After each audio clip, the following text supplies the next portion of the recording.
نبی پاک صلی اللہ علیہ وسلم کے مدینے آنے سے پہلے ایک شخص تھا، عبداللہ بن ابی سلول اس کا نام تھا۔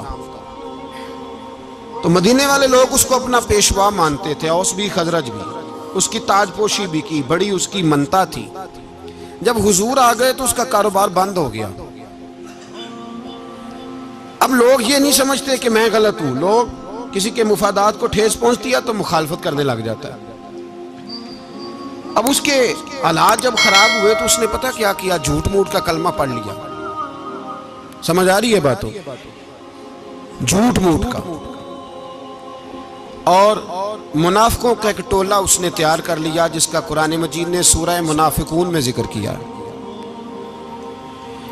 ایک جنگ کا موقع تھا، نبی پاک صلی اللہ علیہ وسلم تشریف لے گئے تو عبداللہ بن ابی سلول بھی چلا گیا۔ حضرت عمر فاروق رضی اللہ تعالیٰ عنہ کے ایک غلام تھے، وہ پانی لینے کنویں پہ گئے۔ ادھر سے انصار میں سے، چونکہ حضرت عمر کے غلام مہاجر تھے، انصار میں سے ایک شخص پانی لینے پہلے سے آیا ہوا تھا۔ پانی بھرنے میں کوئی اختلاف ہو گیا، جھگڑا ہو گیا، مار کٹائی تک نوبت آ گئی۔ حضرت عمر کے غلام نے کچھ چیز مار دی، اس شخص کو زخمی ہو گیا۔ اس نے پکارا، عبداللہ بن ابی سلول نے سمجھا کہ موقع اچھا ہے، دوڑا ہوا آیا اور آ کر اس نے کہا، انصار مدینہ بھاگ کے آؤ، جلدی آؤ، اور بڑے غلط جملے استعمال کیے۔ کہنے لگا اگر ان لوگوں کو تم اپنا بچا کچا کھانے کو نہ دیتے مہاجروں کو تو آج یہ تمہارے سر پہ نہ بیٹھتے۔ معاذ اللہ، ایسی باتوں پہ کہا کرے، بولے یہ روزمرہ کی گفتگو میں عادت بنائیں، کوئی ایسی بات کرنی ہو تو معاذ اللہ استغفر اللہ کہہ کے کرنی چاہیے۔ اس نے کہا کہ معاذ اللہ اب ان کو بچا کچا نہ دیں تو یہ ہمارے سر پہ نہ بیٹھتے۔ شور کیا اس نے۔ ہمارے ہاں بھی سیانے بندے پنچایت کے لوگ وہ کہتے ہیں تو اس برادری کے بچے سے ہی مار کھا ہے، پتہ ہی نہیں چلا، جا اسے مار کے آ، سر پھاڑا، یہ کار پھوڑ دے اس کا سر، اور دیکھ میں دیکھ لوں گا بعد میں جو ہوگا۔ یہ عقل مند لوگوں کے مشورے نہیں، یہ جاہل لوگوں کے مشورے۔ ناراض نہ ہونا، پر یہ نبی پاک صلی اللہ علیہ وسلم نے فرمایا ہے، حضور کا فرمان ہے۔ یہ کن لوگوں کا کام ہے؟ بول کے بتائیں، بول کے۔ پڑھے لکھے سیانے بندے اس طرح کے مشورے یہ بالکل نہیں دیتے، جاہلوں کا کام۔ پکارا، مہاجر سارے اکٹھے ہو گئے، انصار سارے آ گئے، اور جب انصار آئے تو مہاجرین کو بھی پکارا، مہاجر بھی آ گئے۔ اب وہ گتھم گتھا ہونے لگے تو کسی نے جا کے محبوب پاک کے کان میں کہا، یا رسول اللہ وہاں تو مہاجر انصار لڑنے لگے۔ وہ پرانی لڑائیاں پھر سے جاگ گئی ہیں۔ نبی پاک تشریف لائے، حضور نے وہاں لفظ بیان کیے، فرمایا یہ تم نے کیا جاہلوں جیسا کام شروع کیا ہوا ہے؟ یہ کون سا کام ہے؟ اللہ کرے ہم سب اس کام سے باز آ جائے، آمین تو کہنا۔ اور تو اس برادری دے منڈے کوئی مار کھائیں؟ برادری کیا ہوتی ہے؟ برادری تو تعارف کے لیے، اونچ نیچ کہاں سے آ گئی؟ کہا میرے رسول پاک علیہ السلام نے، فرمایا تم جاہلوں جیسے کام کر رہے ہو۔ صلح کرائی، بات رفع دفع کرائی، لوگ چلے گئے، معاملہ ٹھنڈا ہو گیا۔ لیکن عبداللہ بن سلول نے کہا کہ میں یہ موقع خالی نہیں جانے دوں گا۔ پھر گیا وہ اور جا کے انصار مدینہ سے کہنے لگا، ایک دفعہ جا لینے دو مدینے، تم نے میری بات نہیں نہ سنی تو جو وہاں بڑے سردار بیٹھے ہیں ان سے بات کروں گا، اور معاذ اللہ ثم معاذ اللہ ہم ان بے عزت لوگوں کو مدینے سے نکال دیں گے، وہاں صرف عزت والے رہیں گے۔ یہ غلط جملے اس نے ادا کیے جس کو قرآن پاک نے سورہ منافقون میں بیان فرمایا ہے۔ اس نے یہ بات کی۔ ایک صحابی تھے حضرت زید رضی اللہ تعالیٰ عنہ، وہ سن رہے تھے، آ کے عرض کی، یا رسول اللہ صلی اللہ علیہ وسلم عبداللہ بن ابی سلول تو اس طرح کہہ رہا ہے کہ مدینے جا کے عزت والے دوسروں کو نکال دیں گے، اور تم اگر اپنا بچہ انہیں نہ دیتے تو معاذ اللہ آج یہ ایسا نہ کرتے۔ حضرت عمر نے بھی سن لیا،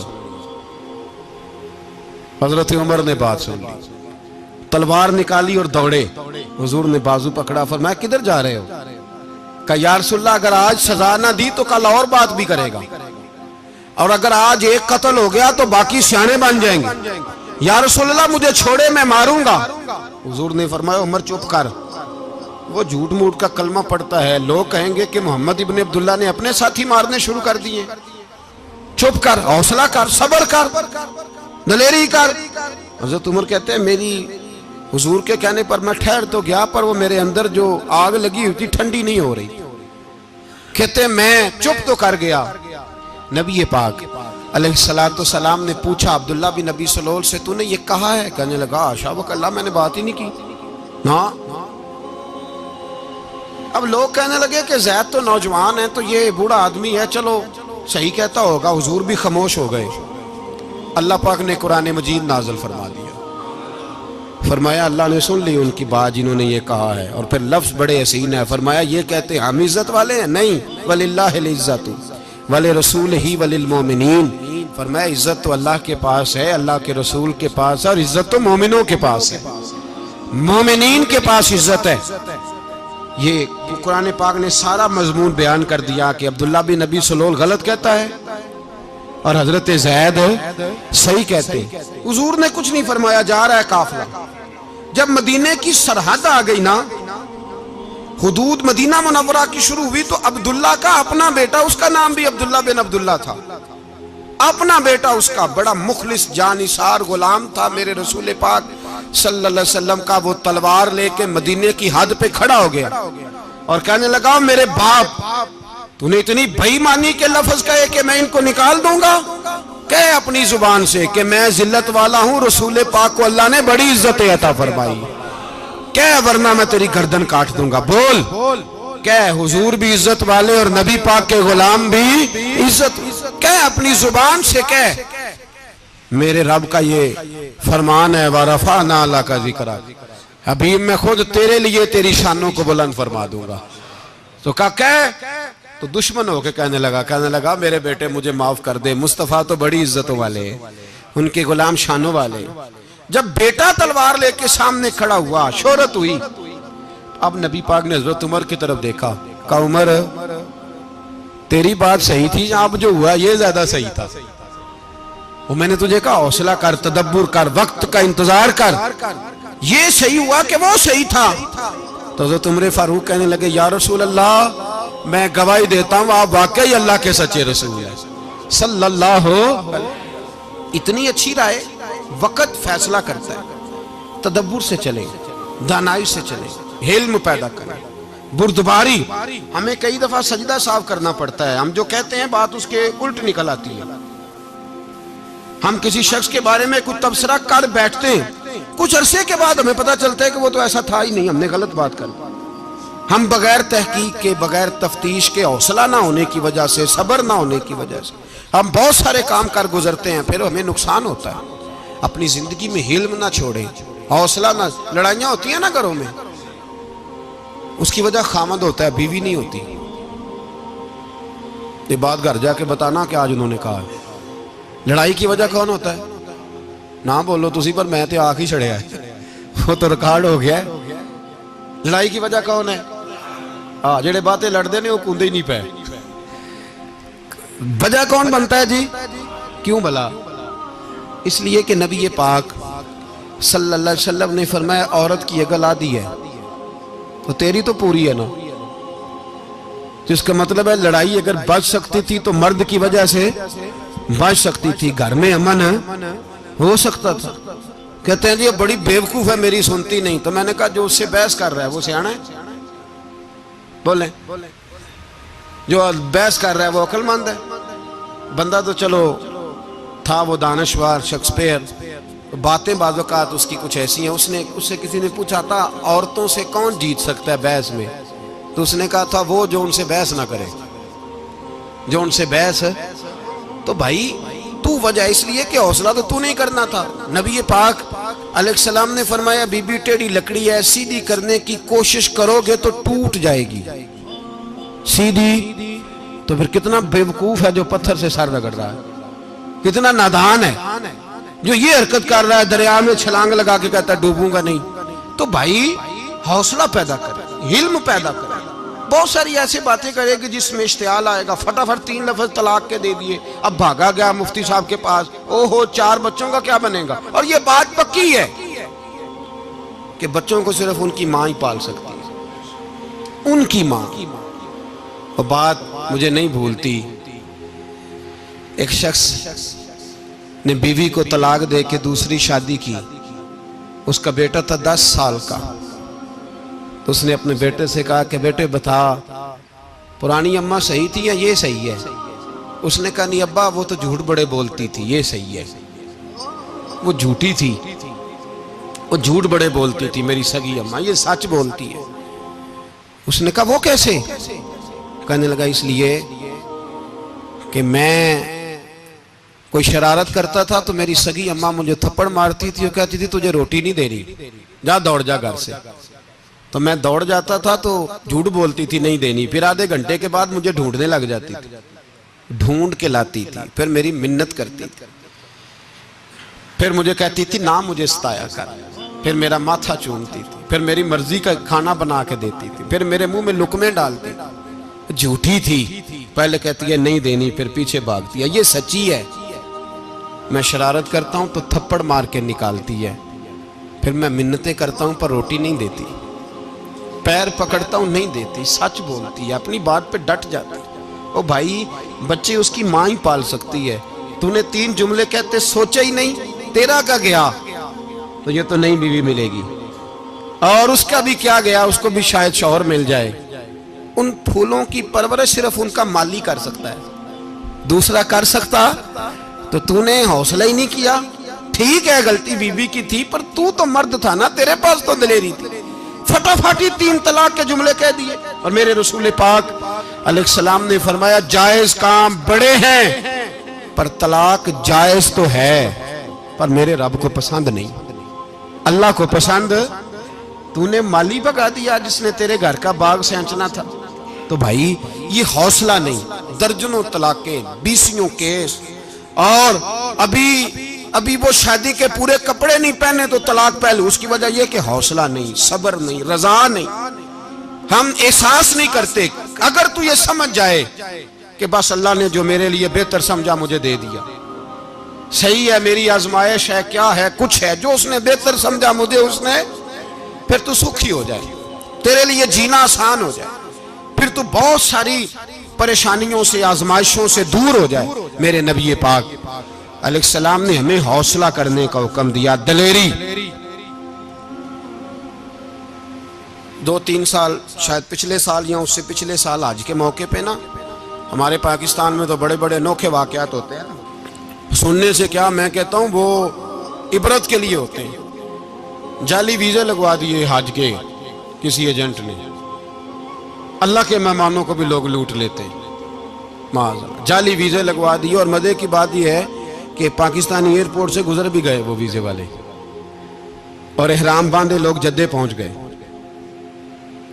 4 آدمی تھے، انہوں نے ویزا دیکھا تو کہا نقلی آپ کو واپس جانا پڑے گا. اگلی فلائٹ سے وہ لوگ واپس آئے. آپ مجھے بتائیے ان کی جب وہ چھوٹے چھوٹے کلپ آئے، میڈیا نے ان کی باتیں سنی تو ان کے آنسو نہیں تھمتے تھے. ایک آدمی احرام باندھ کے گیا ہے، معمولی سمجھتے ہیں آپ؟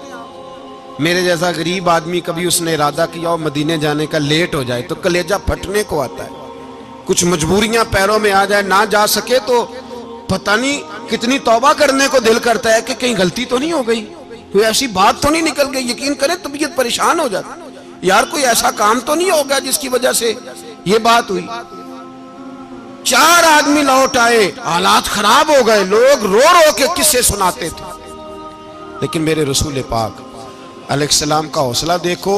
حضور کعبے کا بھی کعبہ، حضور مالک، حرم کے مالک مطلق، جن کے صدقے اللہ نے کعبہ کو بیت اللہ بنایا.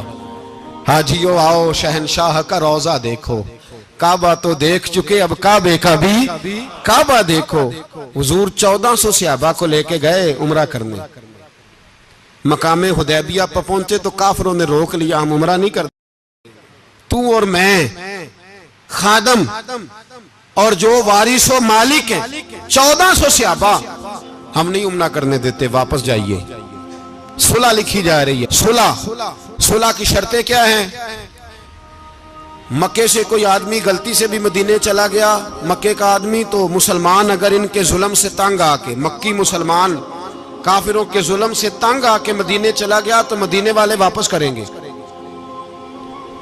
اور اگر مدینے سے کوئی شخص غلطی سے بھی مکے چلا گیا تو مکے والے واپس نہیں کریں گے. اتنی سخت شرائط. حضرت عمر غصے سے کانپنے لگے, صحابہ پریشان ہیں, پر میرے رسول پاک نے صبر دکھایا, حوصلہ, تدبر. یہ تدبیر ہے, صبر ایک بہترین تدبیر ہے, اگر کوئی اپنائے تو بہترین طریقہ ہے. حضور نے فرمایا ہمیں منظور ہے, صلح کرو. اور اتنا سخت حکم ہے, کہنے لگے 1400 احرام والے واپس جائیں, بعد میں آنا, اس وقت نہیں عمرہ کرنے دیں گے. میرے نبی پاک علیہ السلام, مجھے بتاؤ, مجھے اور آپ کو دکھ ہوتا ہے تیاری ہو تو پروگرام رہ جائے, تو اگر احرام باندھا ہو اور اللہ کے رسول نے بندھوایا ہو تو حضور واپس لوٹنے لگے تو کتنی تکلیف کی بات ہے. حضور نے فرمایا چلو آئندہ آئیں گے. معاہدہ لکھا جا رہا ہے, حضرت علی معاہدہ لکھ رہے ہیں, لکھو محمد الرسول اللہ صلی اللہ علیہ محمد الرسول اللہ صلی اللہ علیہ وسلم اور قریش مکہ کے بیچ معاہدہ. یہ تحریر لکھی جا رہی تھی تو ابو سفیان بول پڑا, کہنے لگا جی ہم محمد الرسول اللہ نہیں نکلنے دیں گے معاذ اللہ, یہی تو ہمارا جھگڑا ہے. اگر آپ کو رسول اللہ مان لیا تو پیچھے رہ کیا گیا, محمد ابن عبداللہ لکھیں. حضور نے حضرت علی سے فرمایا رسول اللہ کاٹ کے محمد ابن عبداللہ لکھو. حضرت علی لکھ رہے تھے, محمد رسول اللہ لکھا تھا, فرمایا رسول اللہ کاٹ کے محمد ابن عبداللہ لکھو. تو حضرت علی کہنے لگے حضور مجھے یہ لفظ کاٹنا نہیں آتا, حضور مجھے یہ لفظ کاٹنا. کسی صحابی نے اعتراض نہیں کیا کہ لکھنا آتا تھا, کہا مجھے کاٹنا. حضور نے دوبارہ کہا علی کاٹ دو.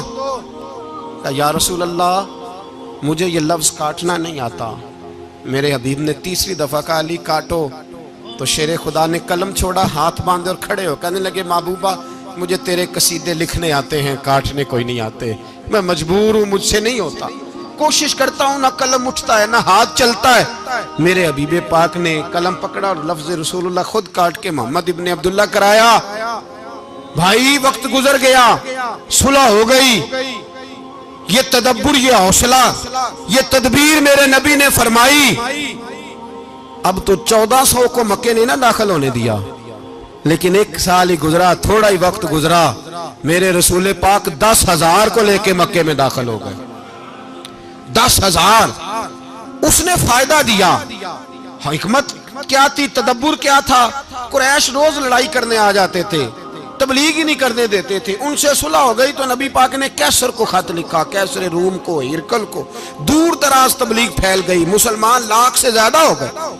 ان کی طرف سے اب وہ لڑائی بند ہو گئی. میرے حبیب پاک علیہ السلام کے حوصلے نے کمال دکھایا, اس تدبیر نے فائدہ دیا امت مسلمہ کو. 10,000 کا لشکر لے کے حضور کعبے میں داخل ہوئے. کل جو ابو سفیان کہتے تھے نا محمد رسول اللہ لکھنے نہیں دوں گا, آج وہ خود کہہ رہے تھے اشہدو ان لا الہ الا اللہ واشہدو ان محمد رسول اللہ صلی اللہ علیہ. کل جو کہہ رہے تھے کہ میں یہ لفظ نہیں لکھنے دوں گا, آج ابو سفیان کی حویلی میں لاکھوں لوگ, ہزاروں لوگ بیٹھے تھے اور سارے کہہ رہے تھے محمد الرسول اللہ محمد الرسول اللہ محمد الرسول اللہ صلی اللہ علیہ وسلم. میرے محبوب کی تدبر نے, فقاہت نے, اور پھر کمال ہوا. 1400 کہاں اور 1,44,000 کہاں. 1400 کہاں اور 1,44,000. 1400 کو نہیں جانے دیا عمرہ کرنے. میرے رسول پاک 1,44,000 کو لے کے حج کرنے چلے گئے. حضور نے حج کیا, ہر طرف لبیک لبیک کی صدائیں بلند ہوئی. یہ میرے نبی پاک کا تدبر ہے, حوصلہ ہے. اگر وقتی طور پہ حوصلہ کر جاؤ گے, دلیری کر جاؤ گے, آنے والا وقت آسان ہو جائے. حوصلہ نہیں, صبر نہیں, سکون نہیں, 2-4 باتیں, یہاں تک کہ لوگ ابا جی کی بات برداشت نہیں کرتے. ایسے جملے کہہ دیتے ہیں جو دوبارہ پلٹ کے نہیں آتے. ماں کو لفظ نہیں بولتے, باپ کی روح تک چھلنی کر دیتے ہیں وہ جملے. لیکن لوگ اس وقت حوصلہ کرنے, اور ہم پنجابی لوگوں نے تو گنجائش ہی بڑی دے دی ہے. کہتے ہیں بچہ ہے جے ایک ہی ہے, ایک میں حوصلہ کرے کی ہے ماشاءاللہ. تو اگر جوان ہو گیا تو کہتے ہیں گرم خون ہے مکہ کب. اگر بوڑھا ہو گیا تو کہتے ہیں بوڑھوں میں حوصلہ نہیں ہوتا, نہ بچے میں نہ تو کس میں حوصلہ ہوگا؟ بولے کسی میں بھی نہیں. چھٹی سب کو فتویٰ مل گیا نا, یہ بچہ ہے جی, ابھی یہ تو بچہ ہے, آپ تو سیانے بیانے ہیں, یہ بچہ ہے. کمال ہو گئی ہے بھائی, کیا مطلب ہے بچہ ہے؟ بچے کو سارا پتہ ہے, ہر چیز اسے آتی ہے, حوصلہ کرنا ہی نہیں آتا. اور پھر کہہ دیا وہ تو گرم خون ہے. وہ کیا بات کرتے ہو, گرم خون؟ ابے کے گلے پڑ گیا گرم خون, اس کو کھڑا کرو نا ایس پی کے سامنے اور اس کو کہو مار تھپڑ اس کے منہ پہ, تیرے گرم خون کا پتہ چلے. غریب کے یہ گلے پڑ گیا, اس کو کھڑا کرو ایس او کے سامنے, پھر پتہ چلے گا خون کتنا گرم ہے. وہاں بالکل چپ ہے, بالکل خاموش ہے. اور گرم خون اس کا صرف اماں کے لیے, جلال صرف رہ گیا اگر غریب گھر کی بیٹی بیاہ کے لایا تو صرف اس کے لیے. کوئی ایسی بات نہیں. ہم بڑے سیانے, ہمارا غصہ بڑا سمجھدار ہے, ہمارا وہ گرم خون بڑا سیانا ہے. وہ جہاں دیکھتا ہے کہ معاملہ ہلکا ہے تو وہاں وہ گرم خون جلال میں, اور جہاں دیکھتا ہے کہ سامنے والا تگڑا ہے تو وہاں وہ گرم خون فوراً ٹھنڈا ہو جاتا ہے. حوصلہ پیدا کرے. زندگی حوصلے مند لوگ جیتے ہیں, جو حوصلے مند نہیں ہوتے وہ تو زندگی کا ایک سال لطف سے نہیں جی پاتے. حوصلہ کریں, مسکرائیں. میرے نبی پاک صلی اللہ تعالی علیہ وسلم نے نا عثمان بن طلحہ, کعبے کی چابی ان کے پاس ہوتی تھی, تو حضور نے ایک دن فرمایا عثمان, اچھا یہ نہیں تھا کہ عثمان خاص لوگوں کو چابی کعبہ کھول کے دکھاتے تھے, بلکہ ان کو قریش کی جانب سے یہ حکم تھا کہ جو بھی تجھے کہے تو نے کعبے کا دروازہ کھول دینا. نبی پاک علیہ الصلوۃ والسلام نے نا ہجرت سے 2-4 دن پہلے کہا کہ عثمان ذرا چابی دو, میں نے کعبہ اندر سے دیکھنا ہے. بڑے ٹھنڈے دل سے ذرا سننا, ادھر دیکھو میری طرف, ادھر دیکھیے گا ذرا میرے بھائی. میں نے ایک بندے سے کہا یار پانی کی بوتل دینا دکاندار سے, ایک ہے اس نے کہہ دیا نہیں میرے پاس. اس بات کا کوئی غصہ بولیے, اور اگر وہ کہے سارے زمانے کو ملے گی آپ کو نہیں دینی, پھر بولیں میرا خیال ہے چپ کر کے ہنس کے آ جائیں گے, سوال ہی نہیں پیدا ہوتا. ہم کہیں گے مجھے نہیں نہ دینی, تو نے تو دکان اٹھا یہاں سے, بند کاری سے. کیا مطلب ہے سب کو دینی ہے تجھے نہیں دینی, کیا معنی ہے اس کا؟ لے کے جاؤں گا, جھگڑا ہوگا, بحث کریں گے. عثمان بن طلحہ سے حضور نے فرمایا دروازہ کھولو, کعبہ دیکھنا ہے. عثمان کہنے لگا میں ساری دنیا کو دکھاؤں گا, آپ کو نہیں دکھاؤں گا. کتنی سخت بات ہے, پر قربان جائیں رسول اللہ کے حوصلے پہ صلی اللہ علیہ. عثمان کہتے ہیں میں نے یہ بات کی تو نبی پاک مسکرانے لگے, اور میں اچھا نہیں دینی, تو حضور نے نا مسکرا کے اور میری کمر پہ تھپکی دی, فرمایا اچھا یاد رکھنا یہ چابی میں تجھ سے لے لوں گا, اور جس کو میرا دل کرے گا میں اس کو دوں گا. عثمان کہتے ہیں روز رات کو نبی پاک کے یہ جملے میرے کانوں میں گونجا کرتے تھے, گونجتے تھے کہ حضور نے فرمایا. کہتے ہیں جس دن پتا چلا نا نبی پاک 10,000 کا لشکر لے کے آ رہے ہیں, تو ابو سفیان میٹنگیں کر رہے تھے, مکے کے سارے سردار تیاری کر رہے تھے, اور میرے کانوں میں ایک ہی لفظ تھا کہ حضور نے فرمایا میں چابی لے لوں گا, پھر جس کو میں چاہوں گا اسے دوں گا. عثمان کہتے ہیں حد ہو گئی, وقت گزر گیا, حضور آ گئے, طواف فرمایا, اور طواف کے بعد میرے نبی پاک علیہ السلام نے فرمایا بلاؤ نا ذرا عثمان کو. عثمان کہتے ہیں میں چابی لے کے آیا تو دوسرا جملہ کوئی نہیں. ساڑھے نا کوئی بندہ مشورہ دے وے دی نہ منیے, تے جے کام مونجو ہو جائے نا, جن جو نے مشورہ دیتا سی تے وہ نال ہی غوث پاک بن جاندا ہے. تینوں آکھیا سی نا, فوراً ہی داتا علی اجویری ہو جاندا ہے. وہ کہندے تینوں پتہ نہیں میں کڈا ولی اللہ, تینوں میں آکھیا سی نا انج نہ کر, اور بندہ پریشان ہوتا ہے کام الٹ ہو گیا, اور لاگوں آکھی جاندا ویکھو جی میں تے تانوں پہلوں ہی آکھیا سی. جی عجیب بات ہے, شیخ چلی کی طرح پیچھے پڑ جائے گا, میں نے تو پہلے ہی کہا تھا. او بس کر یار, اب تو خواجہ معین الدین اجمیری ہو گیا, بس کر. مشورہ ہی ہوتا ہے, کسی کا مل جاتا ہے اور کسی کا نہیں لیا جاتا. فوری طور پہ بندہ اٹھ کے نا تو ولایت کی 4تھی سیڑھی پہ چڑھ جائے گا, کہے گا میں تو ابدال وقت ہوں, میں کتب دورہ ہوں, میں نے تجھے کہا نہیں تھا. بس کر یار, کئی دفعہ مشورے صحیح ہوتے ہیں, کئی دفعہ صحیح. بولیے نبی پاک صلی اللہ علیہ وسلم کی احد کے دن خواہش یہ تھی کہ اندر رہ کے لڑنا ہے. جوان صحابہ نے کہا باہر جا کے لڑائی کرنی ہے, حضور نے باہر جا کے جنگ کی. بظاہر مسلمانوں کو شکست ہوئی, حضور نے ایک دفعہ نہیں کہا کہ میں نے تمہیں کہا نہیں تھا اندر رہنا ہے, بس ہو گیا جو ہو گیا. اب اس میں فٹافٹ اگلے کو حوصلہ دو، کوئی عرض نہیں یار. نبی پاک سب بولیے صلی اللہ علیہ وسلم، میرے حبیب پاک علیہ السلام نے نا کہا عثمان کو بلاؤ. عثمان آئے تو عثمان کہتے میں نے چابی دی تو میں تیار تھا، میں تیار تھا کہ اب میری بات ہوگی اور رسوائی ہوگی. لیکن کہتے ہیں قربان جائیں مصطفیٰ نے تو یہ جملہ بھی نہیں کہا کہ میں نے تجھے کہا نہیں تھا، یہ بھی نہیں کہا. حضور نے چابی لی، کعبے کے بت صاف کیے، نماز پڑھی، واپس آئے. فرمایا عثمان میرا وعدہ تھا تیرے ساتھ کہ جس کو میں چاہوں گا چابی دوں گا، یہ لو چابی میں تجھے ہی دینا چاہتا ہوں، لے لو رکھ لو. عثمان کہتے ہیں وہ چابی نہیں میرے طرف آ رہی تھی، میری طرف ایمان آ رہا تھا. وہ چابی نہیں آ رہی، ایمان آ رہا تھا میری جانب. کہتے ہیں میرے ہاتھوں میں چابی آئی اور میری زبان پہ کلمہ توحید جاری ہو گئی. بھائی تدبر، حوصلہ، صبر، رضا. ہمیں تو ٹائم بھی نہیں گزارنا آتا. گھر کا ماحول، گھر کے اندر رہ کے لوگ دکھی ہیں، اس لیے کہ ہماری طبیعتوں میں حوصلہ نہیں، ایک منٹ کے لیے نہیں، ایک سیکنڈ کے لیے بھی ہم یہ برداشت نہیں کرتے کہ چلو تھوڑا انتظار کریں، وقت کو دیکھیں، موقع کو دیکھیں. میرے نبی پاک علیہ السلام پہ اتنی مصیبتیں آئیں کہ پہاڑ پہ آتی تو وہ ریزہ ریزہ ہو جاتے، لیکن کسی مقام پر بھی حضور علیہ السلام شکوہ کرتے نظر نہیں آتے.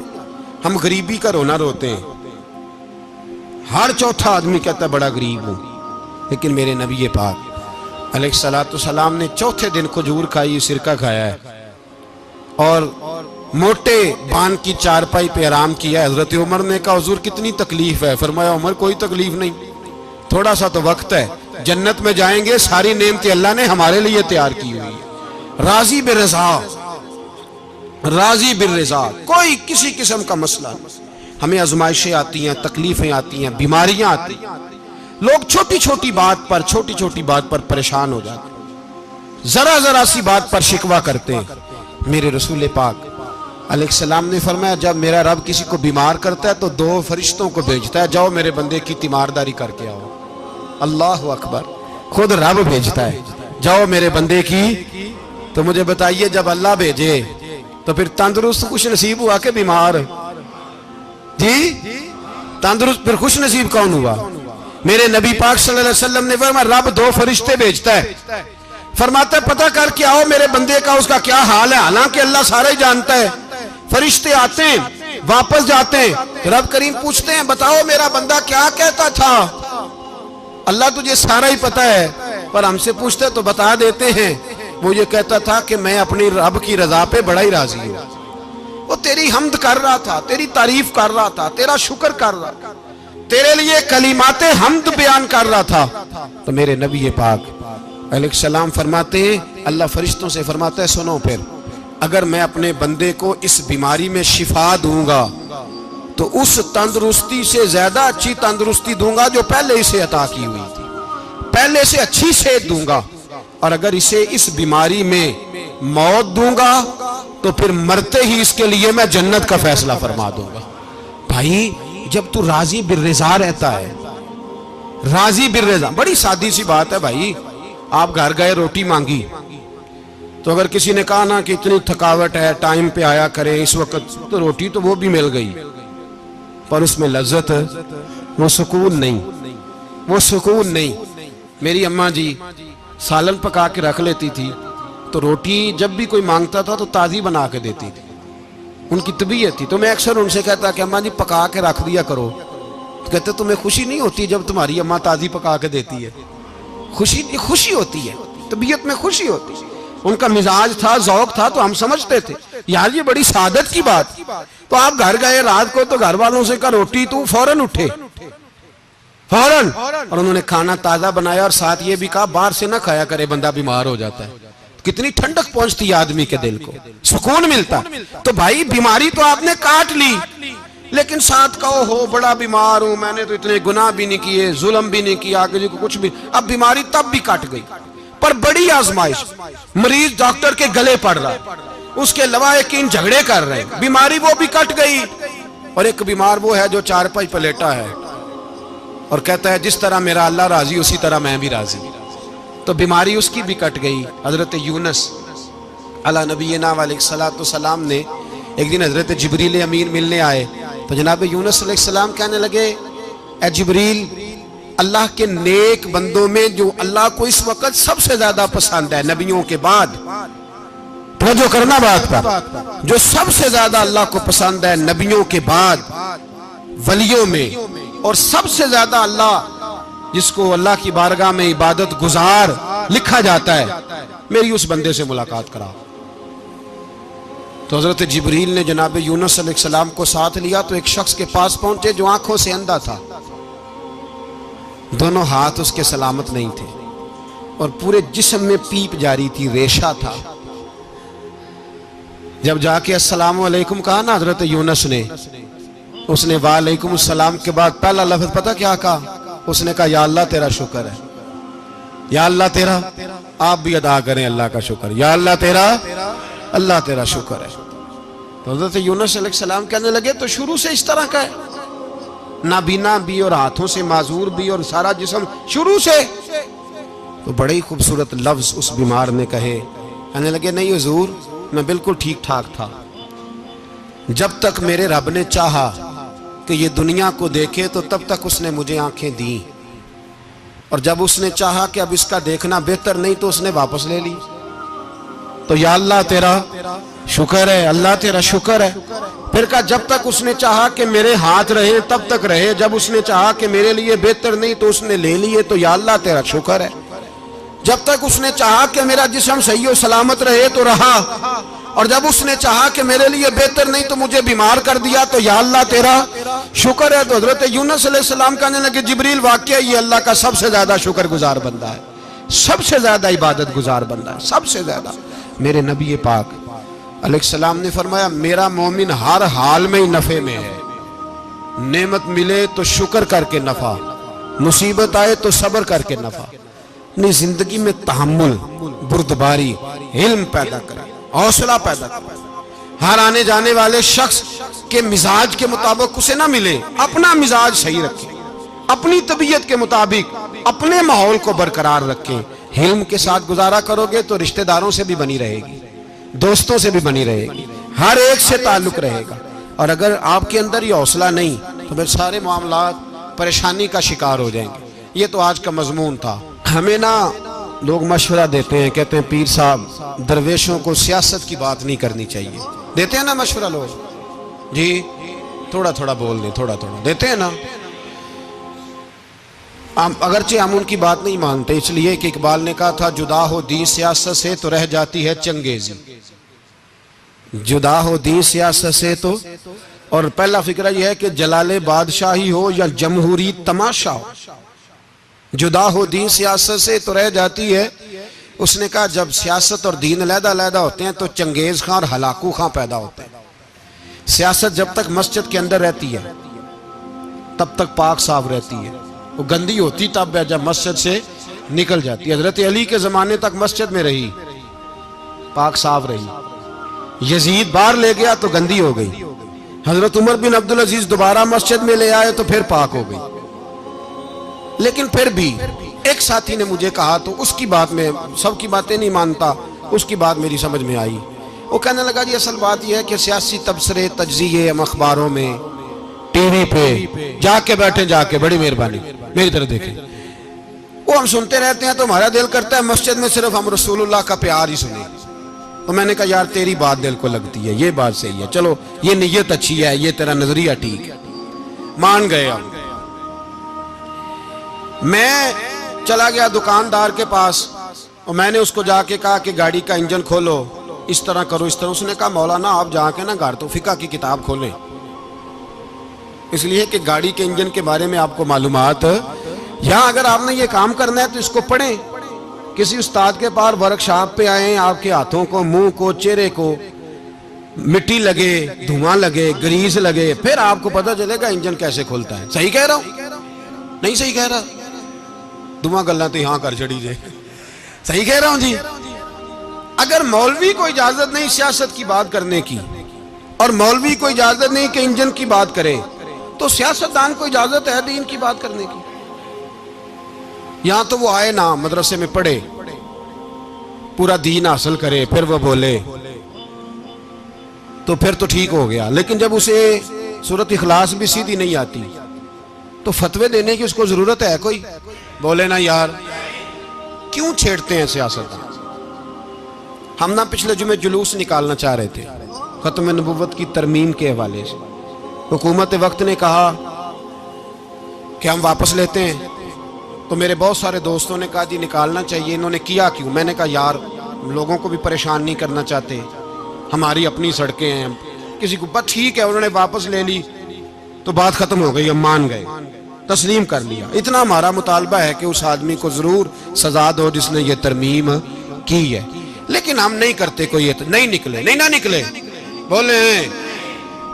تو وزیر قانون صاحب کو کیا مصیبت بنی ہوئی ہے نیا فتویٰ دینے کی؟ کہ ہے کوئی شوق انہیں دینا چاہیے فتویٰ؟ کہتے نہیں مرضیوں میں ہمارے درمیان تھوڑا ہی فرق ہے۔ مجھے یوں لگتا ہے کہ یہ جان بوجھ کر کوئی نہ کوئی ایسی شرارت کرتے ہیں جس سے لوگ اشتعال میں رہیں، جان بوجھ۔ حلم، حوصلہ، صبر ذات کے بارے میں تو ہے، لیکن اگر کوئی رسول پاک کی بے ادبی کرے تو پھر حوصلے کی بات ہے ہی نہیں، پھر تو جہاد کی بات ہے۔ اور میں دیانتداری سے مسجد میں باوضو بیٹھ کر جمعے کے دن مشورہ دیتا ہوں حکومت کو اور وزیر قانون کو مشورہ دیتا ہوں کہ نہ فرعون کی حکومت ساری زندگی رہی، نہ نمرود رہا، نہ جاج بن یوسف رہا، نہ یزید رہا، اور یار درباری بن کے حکمرانوں کی چاپلوسی کرتے کرتے تم یہاں تک آ گئے ہو کہ اب نبی پاک کی عزت کو ہاتھ ڈالنا شروع کر دیا ہے۔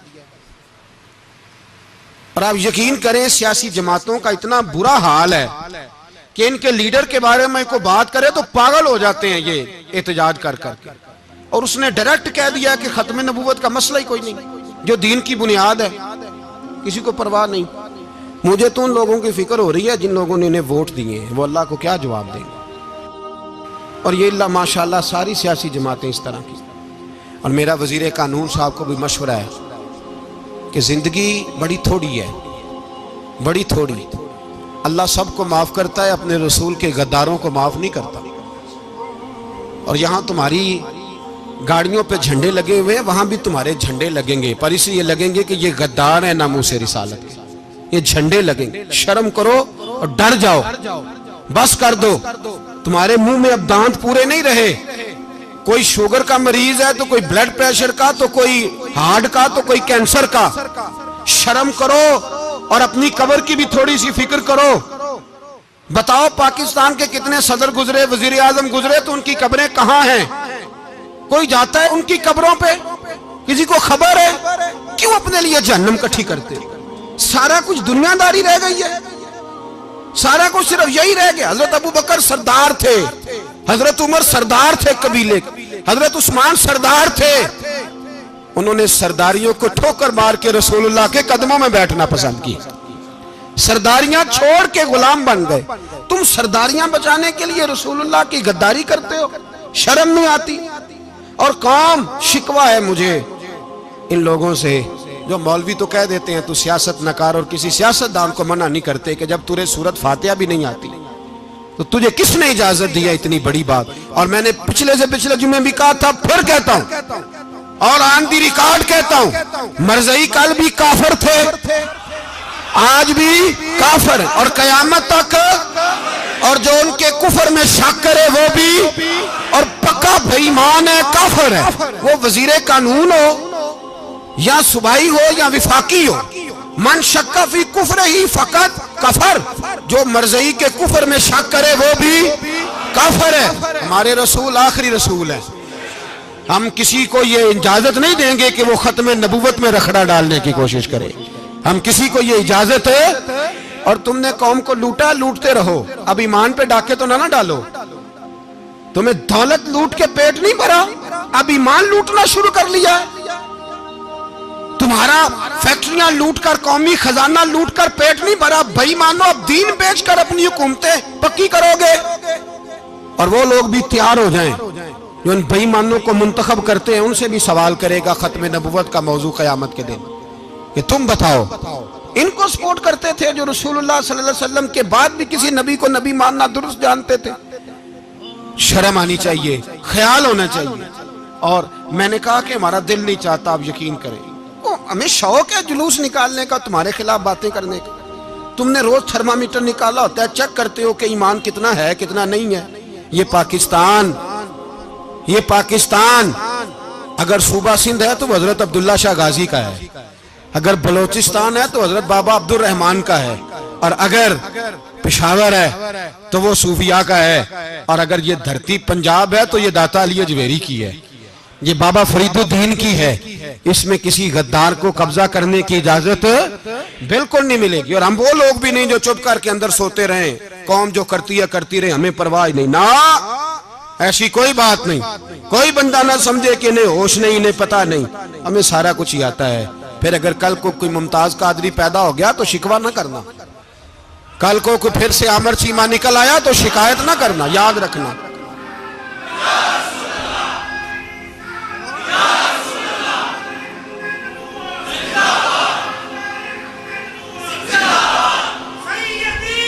تو میرے بھائی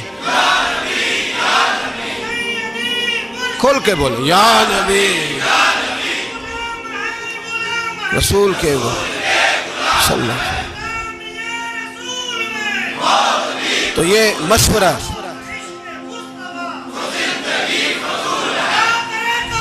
جزاک اللہ، تو یہ تمہیں مشورہ ہے۔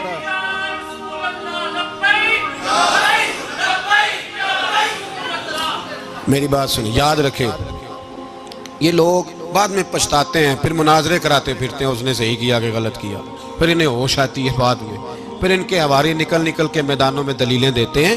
اس لیے ہمارا مشورہ ہے انہیں کہ یہ اپنی حد میں رہیں، اور جو کام تمہارے ذمہ، میں نے کہا نا تم نے بڑا لوٹا، یہ قوم روز تمہیں موقع دیتی ہے لوٹنے کا، یہ موقع دیتی ہے، تو تم نے دولت لوٹ کے پیٹ نہیں بھرے، اب ایمان لوٹنے کے چکر میں آ گئے ہو۔ یاد رکھو، مسلمان گناہگار ہیں، غدار نہیں ہیں۔ تمہیں دولت لوٹنے کا تو شاید موقع مل گیا ہے، پر ایمان لوٹنے کا موقع نہیں ملے گا، تو اس لیے اس کو لگام دو۔ اور ویسے بھی کتا جو پالتو ہوتا ہے نا، اس کو گھر کے اندر سنگلی سے باندھ کے رکھنا چاہیے۔ یہ تمہارے بوٹ چاٹتے ہیں، بھونکتے ہیں، تمہارے حق میں وزارتیں لیتے ہیں، ہم نے تو کوئی وزارت نہیں لی تم سے، اور نہ ہمیں شوق ہے اس لیے کہ ممبری کیا کرنی ہے جس کو ممبر رسول عطا کر دیا جائے، اس نے کیا کرنی ہے یہ ممبریاں جس کو پکا ممبر رسول دے دیا جائے، تو اس لیے اس سے باہر آؤ۔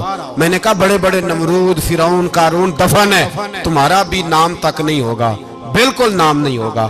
اس لیے ہمارا مشورہ، اور آپ لوگ بھی آئیں نا یہ اگلے سال، تو ان کو کھڑا کر کے پوچھ لینا، اسلامی جمہوریہ پاکستان کا تم نے MPM بننا ہے، پہلا کلمہ ہی صحیح سنا دو، چلو خدا کا واسطہ یہی بتا دو کہ تمہیں نماز بھی ڈھب سے آتی ہے کہ نہیں، اور آپ کی موج ہے، آپ بٹھا لیتے ہیں سر پہ، کیا کریں، سمجھانے والے مفت گناہگار ہو گئے اور بہکانے والے سب تمہارے یار ہو گئے۔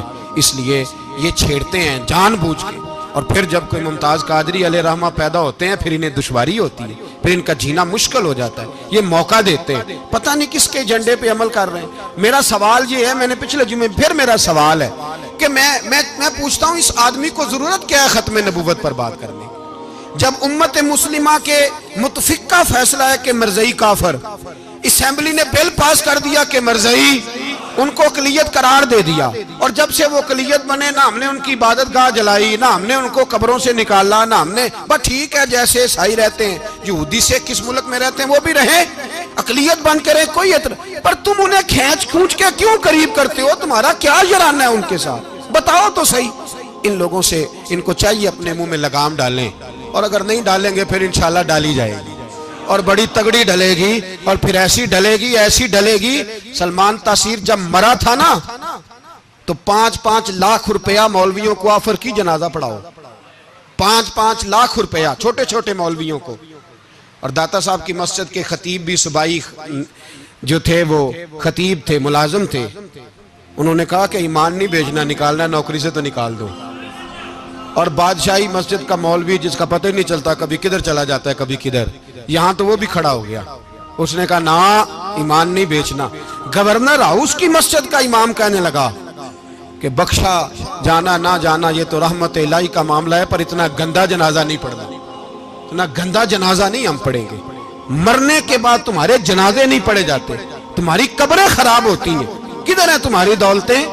اور وہ مولوی آج تک پتہ ہی نہیں کدھر گیا جس نے اس غلیظ کا گندا جنازہ پڑھایا. تو بھائی اپنی قبر حشر کو جب جہاں تمہارے جنازے نہیں پڑھے جا رہے تو وہاں تمہارا کیا حال ہوگا.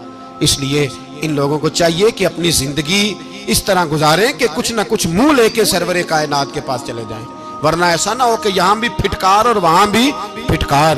اس لیے ہمارا مطالبہ ہے حکومت سے کہ شرم کرو اور ایسے بھائی مانوں کو، کالے ناگ جو تم نے بھرتی کی ہوئے، ان کو نکالو، اور اگر تعریفیں کروانی ہو، تلوے چٹوانے ہو تو اندر کمروں میں ان سے چٹوا لیا کرو.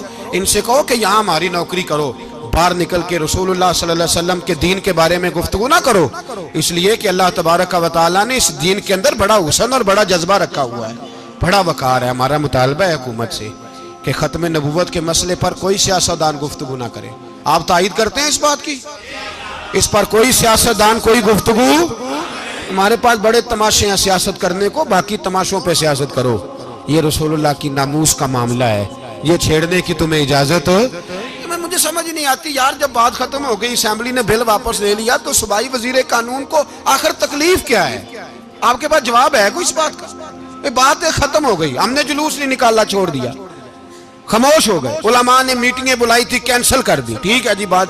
اب دوبارہ سے کیوں چھیڑتے ہو؟ پھر کہتے ہیں احتجاج ہوتا ہے، شور ہوتا ہے. تم خود ایسی حرکتیں کرتے ہو جس سے افراتفری پیدا ہوتی ہے. یہ ملک رسول اللہ کے نام پہ بنا ہے، اور قیامت تک یہاں وہی ہوگا جو میرے رسول پاک صلی اللہ علیہ وسلم کی رضا ہوگی، اور نبی پاک کے قانون کے خلاف کوئی قانون یہاں چل سکتا؟ اللہ ہمیں سمجھنے کی توفیق عطا فرمائے.